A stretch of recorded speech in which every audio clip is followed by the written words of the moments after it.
តថ្ងៃនេះខ្ញុំមកប្រាប់ឲ្យយើងអំពីរបៀបក្នុងការបើកម៉ូតលេងហ្នឹងហើយហើយរបៀបបើកម៉ូតមកលើ Android ស្រួលៗតែងាយៗបាទហើយពេលដែលយើងបាញ់ក៏ខ្ញុំចាប់ក្បាលហ្នឹងហើយប្រយ័ត្នហ្នឹងហើយកប់ស្រីប្រយ័ត្នចឹងបើកម៉ូតនេះគ្នាយើងចុចចឹងមកតាមខ្ញុំចឹងមកហើយកន្លែងនេះគ្នាយើងបើកដូចខ្ញុំចឹងមកឃើញទេបើកដូចខ្ញុំចឹងមកហើយពួកឯងអត់បើកដូចខ្ញុំចឹងមកហើយបើកតែប៉ុនខ្ញុំទៅប៉ុណ្ណឹងមកបានហើយបាទបើមិនសិនជាយើង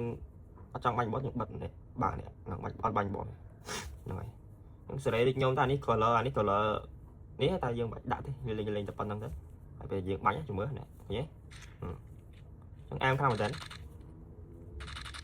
ឃើញវាចាប់ច្បាស់អត់ហើយជំនាញថាមកអាមខ្ញុំបាទឥឡូវខ្ញុំបាញ់ពីឆ្ងាយគ្នាយើងមើលបាទខ្ញុំបាញ់ពីឆ្ងាយណាឃើញអត់វាចាប់មកបាញ់សូមឃើញអត់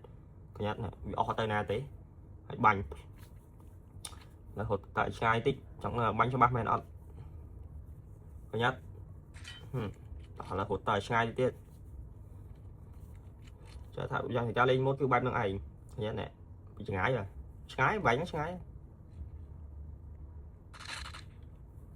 តែដល់ណាដល់ណីបងហើយដឹងអីចា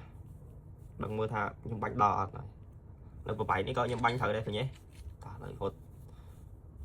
យើងហត់តែឆ្ងាយហត់ទៅឆ្ងាយយកហ្មងហ្នឹងហើយឃើញអត់អាមខាំដែរបើតាមតែខ្ញុំទៅច្បាស់ហើយឡើងលើភ្នំក៏បាញ់ដល់ដែរឃើញទេប្របែកហ្នឹងឆ្ងាយគឺយើងហើយដាច់ម៉ែឃើញទេដាច់ម៉ែហើយមើលបានឆ្ងាយទៀតសំខាន់មើលបានឆ្ងាយទៀតឃើញទេមើលបានឆ្ងាយហើយ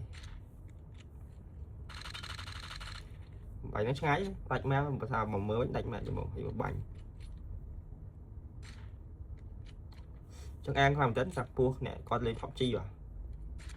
កប់ស្រីចឹងតែប៉ុណ្្នឹងទេ Goodbye